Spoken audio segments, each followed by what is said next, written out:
Welcome back again in study G के online platform पे। Dear student, NCT ITP 4 year BEd प्रवेश परीक्षा आपका जल्दी ही होने वाला है, समय नहीं है, तो उसी को ध्यान में रखते हुए आपके लिए फिर से दोबारा top most important teaching aptitude के क्वेश्चन को लाया गया है। इससे पहले तीन वीडियो अपलोड हो चुके हैं इस चैनल पे, उसको आप देख सकते हैं जाके चैनल पे। तो आइए स्टार्ट करते हैं। सभी क्वेश्चन आपके लिए मोस्ट इंपॉर्टेंट है, इसलिए सभी क्वेश्चनों को ध्यान से देखिएगा और इसको नोट भी करते जाइए। चलिए, पहला क्वेश्चन आपके सामने ये है कि प्रथम एबेल पुरस्कार विजेता थे। The first Abel prize winner was Jean Pierre, Barry Simon, Fang Lin या मिशेल टेल गॉड। तो आप लोग इसका आंसर कमेंट कीजिए। तो आपको पहले बता दूं कि एबेल पुरस्कार क्या होता है। ये पिछले साल क्वेश्चन पूछा जा चुका था। एबेल पुरस्कार जो होता है वे आपका मैथमेटिक्स सेक्टर में दिया जाने वाला पुरस्कार है। किस सेक्टर में दिया जाने वाला पुरस्कार है? मैथमेटिक्स सेक्टर में, ये ध्यान रखिएगा। और इसके जो पहले विजेता थे, पहले विनर थे, वे थे ऑप्शन नंबर, यदि आपने चूज किया होगा 4 तो वे गलत है। ऑप्शन नंबर 1 हो जाएगा जीएन पियरे। जीएन पियरे जो थे ये प्रथम एबेल पुरस्कार विजेता थे। नेक्स्ट क्वेश्चन की तरफ बढ़ते हैं। क्वेश्चन ये है कि एबेल पुरस्कार 2024 के विजेता कौन है? The winner of the Abel prize 2024 sorry. तो आइए ऑप्शन देख लीजिए, Jean Pierre, Barry Simon, Fang Lin या मिशेल टेल गॉड। आप लोग इसका कमेंट आंसर कीजिए। तो इस प्रश्न का उत्तर बता दूं, पहला आप तो जानते ही जीएन पियरे ये तो पहले विजेता थे एबेल पुरस्कार के, और जो करंट के हैं 2024 के विजेता हैं उनका नाम है ऑप्शन नंबर, यदि आपने 4 सोचा है तो सही हो जाता है। ऑप्शन नंबर 4 कह रहा है कि मिशेल टेल गॉड। तो जिन्होंने ऑप्शन नंबर 4 को चूज किया है उनका आंसर राइट हो जाता है। नेक्स्ट क्वेश्चन की तरफ बढ़ते हैं। क्वेश्चन की तरफ बढ़ने से पहले आपसे एक निवेदन है कि आप इस सेशन को लाइक जरूर कीजिए, जिससे आपके पास और भी मोस्ट इंपॉर्टेंट वीडियो ला सकूं। तो आइए, क्वेश्चन ये है कि हरित क्रांति के जनक थे। Who was the father of green revolution. आप जानते ही हरित क्रांति किससे संबंधित है और इसके आपको जनक बताना है, मतलब इसके फादर कौन थे। ऑप्शन आपके सामने है चंद्रशेखर वेंकटरमन, सेकंड है हर गोविंद खुराना, थर्ड है स्वामीनाथन और फोर्थ है अब्दुल कलाम। तो अब्दुल कलाम की बात किया जाए तो वे भारत के मिसाइल मैन के नाम से प्रसिद्ध हैं। और यहाँ पूछा गया है कि हरित क्रांति के जनक कौन थे। तो यदि आपने ऑप्शन नंबर 3 चूज किया है तो आपका आंसर राइट हो जाएगा। ऑप्शन नंबर 3 करा कि स्वामीनाथन जो थे वे हरित क्रांति के जनक थे। सभी डियर स्टूडेंट कमेंट करके बताइए कि भारत में जो दूध उत्पादन क्रांति आई थी उसके जनक कौन थे।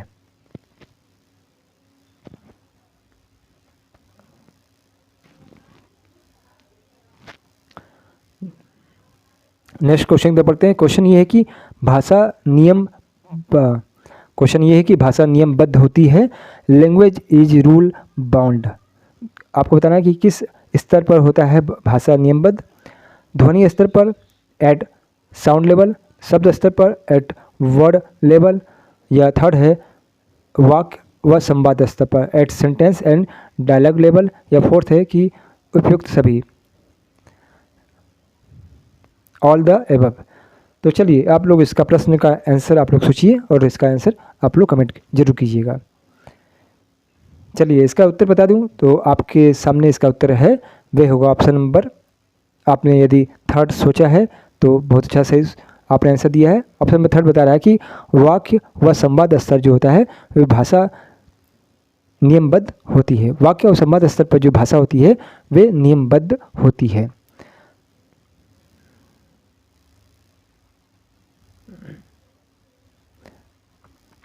अगले क्वेश्चन पर बढ़ रहे हैं। क्वेश्चन ये है कि टैगोर की वैकल्पिक विद्यालय शांति निकेतन इनमें से नहीं प्रोत्साहित करता है। Tagore's alternative school Shanti Niketan is one of these does not encourage. Rabindranath Tagore, जैसा कि आप जानते हैं कि इन्हें गुरुदेव के नाम से भी जाना जाता है, इन्होंने ही राष्ट्रगान लिखा है, जन गण मन। और आपको बताना है कि इन्होंने एक शांति निकेतन की स्थापना किया था। तो इसमें बताना कि कौन सा इस विद्यालय में प्रोत्साहित नहीं किया जाता है, किस चीज़ को प्रोत्साहित यहाँ नहीं किया जाता है इस विद्यालय में। ऑप्शन आपके पास है, ऑप्शन ये है कि खुली कक्षा कक्ष, ओपन क्लासरूम। सेकंड है अधिगम प्रक्रिया की सहजता, easy to learn process. Third है मातृभाषा में शिक्षा, शिक्षा होना चाहिए या शिक्षक नहीं, शिक्षा होगा। टीचिंग इन मदर टंग और बच्चों में अनुशासन। तो देखिए शांति निकेतन एक जो विश्वविद्यालय है ये कलकत्ता में स्थित है, और जो इसका विश्वविद्यालय है यहाँ पे आप जाएंगे तो देखेंगे जो इसका वातावरण है स्कूल का क्लास का वे ओपन है, खुली कक्षा दम है। और यहाँ पे जो अधिगम जो लर्निंग प्रोसेस होता है उसमें सहजता होती है। और थर्ड है मातृभाषा में शिक्षा भी दिया जाता है। जो यहाँ पे प्रोत्साहित नहीं किया जाता है, जिसे यहाँ पर इंकरेज नहीं किया जाता है, वह है ऑप्शन नंबर 4 बच्चों में अनुशासन। ये यहाँ पे प्रोत्साहित नहीं किया जाता है। चलिए आगे बढ़ते हैं अगले क्वेश्चन तक। क्वेश्चन ये है कि घरेलू वातावरण में हिंसा तथा असमानता को इस चलचित्र में दर्शाया गया है। इस चलचित्र का नाम बताना है। तो आपको उस मूवी का नाम बताना है जिसमें इनइक्वलिटी और डोमेस्टिक इनवायलेंस को दिखाया गया था। वे फिल्म का नाम बताना है आपको। ऑप्शन आपके पास है राजी, अनुच्छेद 15, आर्टिकल 15, दोस्ताना या थप्पड़। तो यहाँ पे जो ये मिस्टेक बाई लिखा गया ये होगा राजी, और आर्टिकल 15 दोस्ताना को दोस्ताना ही होगा, और थप्पड़ थप्पड़ ही होना चाहिए। तो चलिए इसका आंसर आप लोग लगाइए कि किस मूवी में घरेलू वातावरण में हिंसा और असमानता को दिखाया गया था। तो राजी आपने पिक्चर देखा होगा, तो उसमें ये एक तरह का जो पिक्चर थी ये देशभक्ति पर आधारित मूवी थी। अनुच्छेद 15 जो है इसी में ही आपका इसमें जो है असमानता को दिखाया गया था। कौन सा असमानता? जातीय आधारित असमानता को दिखाया गया था। तो इसका भी आंसर ये राइट नहीं हो जाएगा। दोस्ताना तो अलग टाइप की मूवी थी, और जो इसमें वातावरण घरेलू वातावरण हिंसा दिखाया गया था वे था मूवी ऑप्शन नंबर 4 हो जाएगा, थप्पड़ हो जाएगा। चलिए आगे बढ़ते हैं नेक्स्ट क्वेश्चन की तरफ। क्वेश्चन ये है कि प्रथम प्रयास में मंगल ग्रह की परिक्रमा पथ में प्रवेश करने वाला देश कौन सा है? It is the first country to enter the orbit path of Mars in the first attempt. तो कौन सा देश था जो पहली बार में ही मंगल ग्रह की ऑर्बिट में एंट्री किया था? ऑप्शन आपके पास है रूस, चीन, भारत या जापान। इसका भी आंसर आप लोग कमेंट कीजिए। तो इसका उत्तर बता दूं आपको। यदि आपने उत्तर ऑप्शन नंबर चूज किया है रूस तो वे गलत है। यदि आपने चीन सेलेक्ट किया है तो वे भी गलत है, और जापान सेलेक्ट किया है वे भी गलत है। इसका सही उत्तर हो जाएगा ऑप्शन नंबर 3 भारत। भारत ही पहला देश है जो मंगल ग्रह के ऑर्बिट में इसने एंट्री किया है। चलिए आगे बढ़ते हैं, नेक्स्ट क्वेश्चन पे बढ़ते हैं। क्वेश्चन ये है कि कक्षा में शिक्षक को बच्चों की बातचीत को सीखने के रूप में देखना चाहिए। Teacher in the classroom should view children's interaction as learning. तो आप जानते हैं कक्षा में जब बच्चे होते हैं तो आपस में बातचीत करते हैं, तो एक शिक्षक के नज़रिए से उनकी जो बातचीत करते हैं बच्चे, तो उनको आप सीखने के रूप में किस प्रकार से देखेंगे?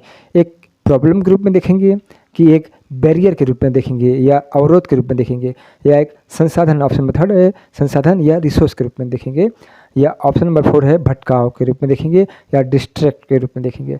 तो कक्षा में यदि बच्चे बात करते हैं तो इससे वे कुछ ना कुछ तो सीखते ही है, चाहे भाषा के रूप में हो या नॉलेज के रूप में हो। तो ये एक टीचर के रूप में जो हम देखेंगे बच्चों की बातचीत को, वे हम लोग एक, यदि आपने ऑप्शन चूज किया होगा ऑप्शन नंबर 3 को चूज किया है तो वे आपको सही हो जाएगा। तो हम लोग उसको एक संसाधन, एक रिसोर्स के रूप में देखेंगे। जो बच्चे बातचीत कर रहे हैं उसको एक संसाधन, एक रिसोर्स के रूप में देखेंगे जो बच्चों के शिक्षा में लाभ पहुंचाता है। क्वेश्चन अगला ये है कि भारत का पहला मौसम उपग्रह कौन सा? उपग्रह, उपग्रह मतलब सैटेलाइट जानते हैं। Which of the first weather satellite of India? Prithvi second, Aryabhata, Kalpana first या एप्पल? यदि आपने इसका ऑप्शन नंबर चूज किया है 4 तो वे गलत है। यदि आपने कल्पना फर्स्ट को चूज किया है तो वे आपका आंसर सही हो जाएगा। तो भारत का पहला मौसम उपग्रह जो है वह है कल्पना फर्स्ट। इसको भी नोट कर लीजिएगा। आगे बढ़ते हैं अगले क्वेश्चन तक। क्वेश्चन बहुत अच्छा आपके सामने ये है कि बौद्ध काल में चिकित्सा विज्ञान की शिक्षा का प्रमुख केंद्र कौन सा था? Which is the main centre of education of medical science during the Buddhist period? तो बुद्धिस्ट पीरियड में शिक्षा का प्रमुख केंद्र कौन सा था? लेकिन आपको बताना है कि चिकित्सा विज्ञान के क्षेत्र में। वे कहाँ पर था? तक्षशिला में, नालंदा विश्वविद्यालय, या विक्रमशिला, या वल्लभी में?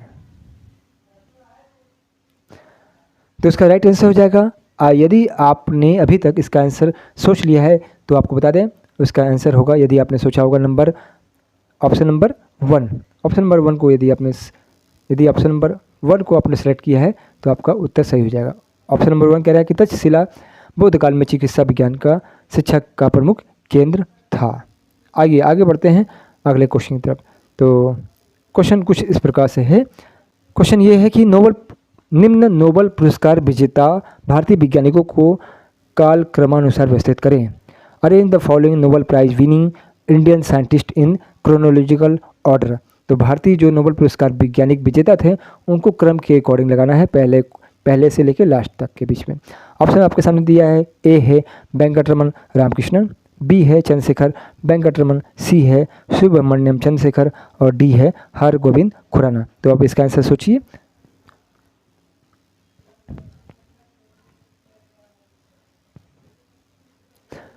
यदि आपने इसका आंसर सोच लिया है तो आइए इसको हम लोग देख लेते हैं इसका आंसर क्या है।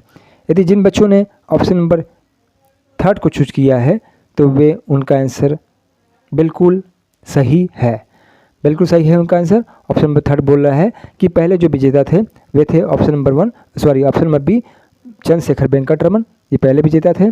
सेकंड है ऑप्शन नंबर डी हो जाएगा हरगोविंद खुराना। उसके बाद जो विजेता थे वे थे ऑप्शन नंबर सी सुब्रमण्यम, और नंबर 4 जो थे वे थे वेंकटरमन रामकृष्ण। तो इस प्रकार ये कॉनिजिकल ऑर्डर में इस प्रकार से लगाना है आपको। तो ऑप्शन नंबर हो जाएगा बी, डी, सी और ए, ये इसका आंसर हो जाता है। तो ये था आपका लास्ट क्वेश्चन। तो डियर स्टूडेंट, अभी तक आपने चैनल को सब्सक्राइब नहीं किया है और हमारे व्हाट्सएप चैनल को नहीं ज्वाइन किया है तो ज्वाइन कर सकते हैं, उसका लिंक आपको डिस्क्रिप्शन में मिल जाएगा। और अभी तक आपने हमारे प्रैक्टिस सेट के टॉप 3 वीडियो को नहीं दिखा है टीचर एप्टीट्यूड से रिलेटेड तो उसको भी जाकर चेकआउट कर सकते हैं। मिलते हैं नेक्स्ट अपडेटेड क्लास के साथ। यदि आपको कोई क्वेरी है तो आप कमेंट भी कर सकते हैं।